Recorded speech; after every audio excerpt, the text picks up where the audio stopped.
Okay, welcome back to NPC. So बच्चों, आज हम चैप्टर 3 करंट इलेक्ट्रिसिटी के एक्सरसाइज के जो बचे हुए क्वेश्चन हैं वो कंप्लीट करते हैं। तो आज ये एक्सरसाइज कंप्लीट हो जाएगी। Okay, so your next question exercise 3.7। Okay, 3.7 में इस तरह का एक डायग्राम आपको गिवन है। यहाँ 10 ओम है, 5 ओम, 5 ओम, 10 ओम। ओके, और बीच में 5 ओम का रेजिस्टेंस लगा हुआ है। ये 5 रेजिस्टेंसेस लगे हुए हैं। ओके, और एक ये छठा रेजिस्टेंस। ओके, 10 वोल्ट की बैटरी है यहाँ पे। नाउ आपको फाइंड करना है करंट। इसमें से करंट कितना जाएगा और एवरी टोटल जो करंट है वो कितना जाएगा और सभी ब्रांचेस में करंट कितना जाएगा, वही आपको फाइंड करना है इस डायग्राम। ओके, तो आप ध्यान से देखिए, ये जो डायग्राम है यहाँ पे जो रेशियो है मीन्स 10/5 एंड 5/10, इन दोनों का जो रेशियो है वो इक्वल तो नहीं होगा। ओके, तो हम व्हीटन ब्रिज प्रिंसिपल तो यहाँ अप्लाई नहीं कर सकते। क्यों? क्योंकि व्हीटन ब्रिज प्रिंसिपल वहीं अप्लाई कर सकते हैं जहाँ पर ratio this upon this and this upon this का जो रेशियो है वो सेम हो। ओके, अगर रेशियो सेम है तो ये वाली जो बीच वाली लाइन है वो कैंसिल हो जाती है और डायरेक्ट करंट इससे ए से बी से और बी से होके सी पर जाता है। ओके, यहाँ ए से डी और डी से होके सी पर जाता है। क्योंकि ये व्हीटन ब्रिज नहीं है, रेशियो सेम नहीं है, इसलिए करंट इधर भी जाएगा। ओके, तो सपोज़ कि ये बैटरी का पॉजिटिव टर्मिनल है, तो यहाँ से करंट गया। ठीक है, करंट आई यहाँ से गया।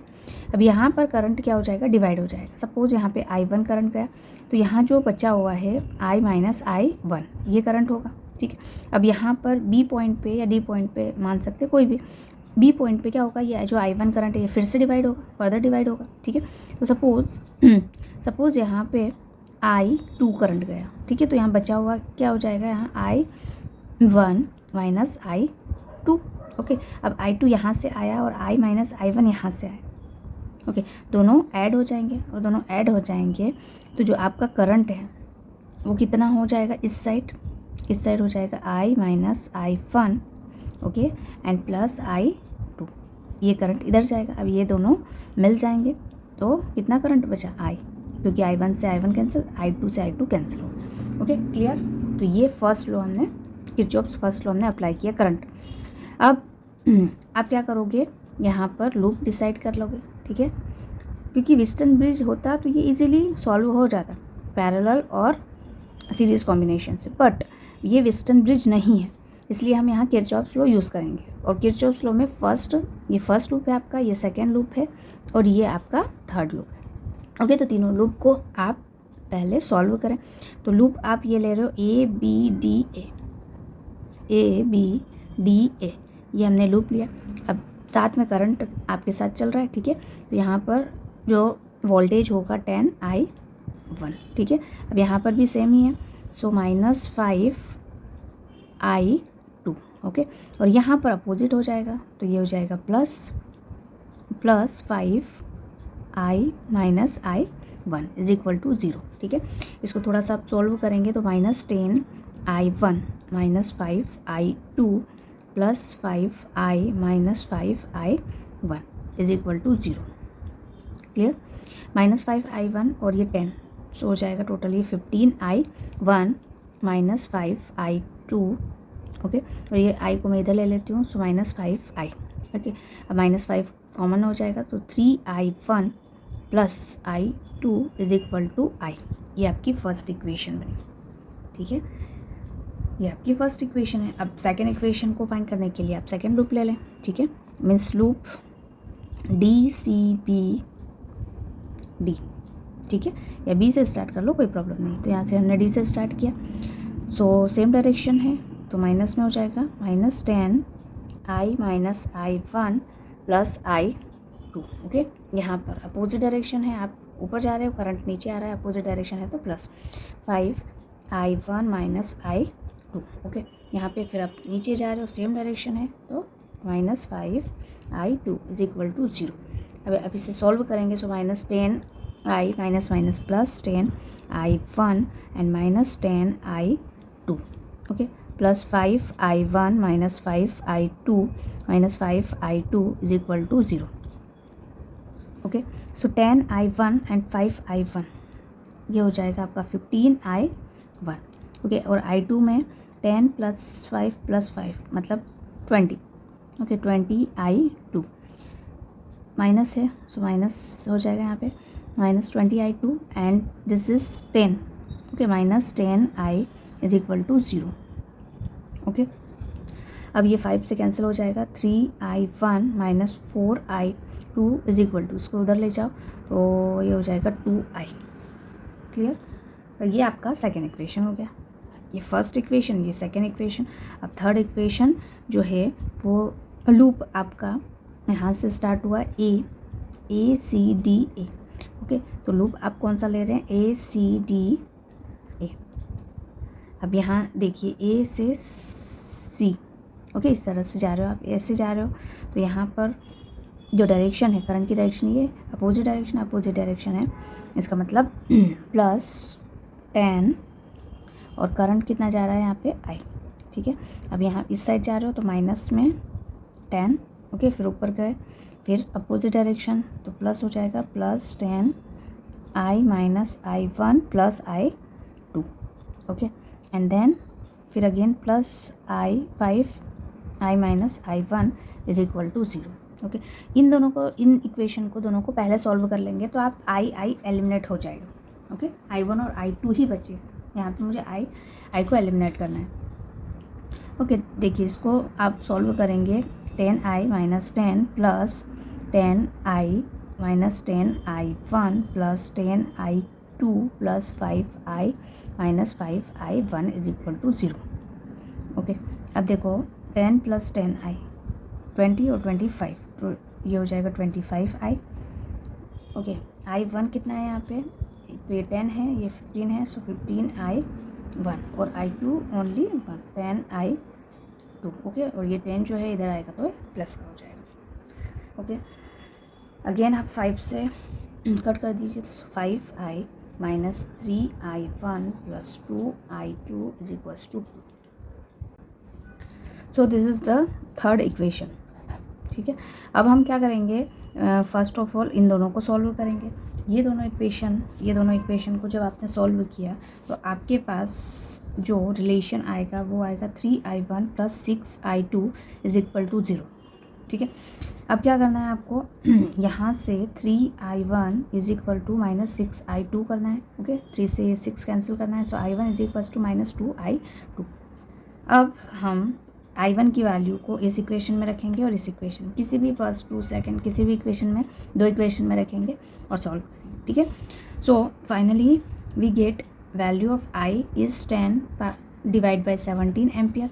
ओके, बस आपको ये वैल्यू को पुट करना, इजीली आंसर आ जाएगा। i का आंसर ये आएगा, i1 की जो वैल्यू होगी वो आपकी 4/17 एम्पियर होगी and i2 is minus 2/17 ampere. Okay, ये तीनों वैल्यूज़ आपकी करंट की आ जाएगी।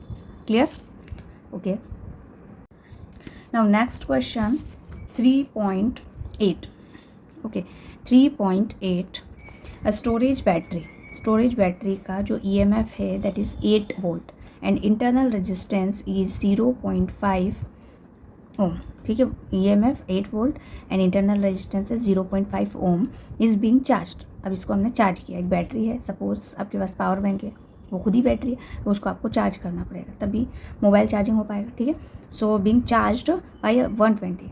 अब वो जो है वो कितने वोल्टेज पे हम इसको चार्ज कर रहे हैं, कितने वोल्टेज पे, 120 वोल्ट पे चार्ज कर रहे हैं। Okay, supply using the series register, और इसके साथ में हमने एक सीरीज रेजिस्टेंस भी लगाया हुआ है 15.5 ohm. What is the terminal voltage of the battery का टर्मिनल वोल्टेज क्या होगा ड्यूरिंग चार्जिंग के दौरान। ठीक है, now and what is the purpose of having series, ये सीरीज रजिस्टर जो हमने लगाया है उसका क्या पर्पस है।